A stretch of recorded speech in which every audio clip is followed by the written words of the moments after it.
So I got the G-flex trigger, of course, already inside the Glock 19X. And we're gonna be shooting at the headshot today. And first time shooting it, so I'm gonna take it nice and slow. We'll get into the mag dumps later. But let's see how accurate this thing is.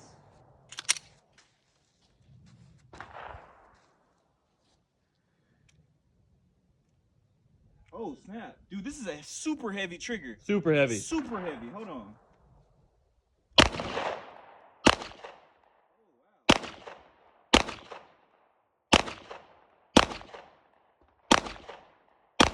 Too high.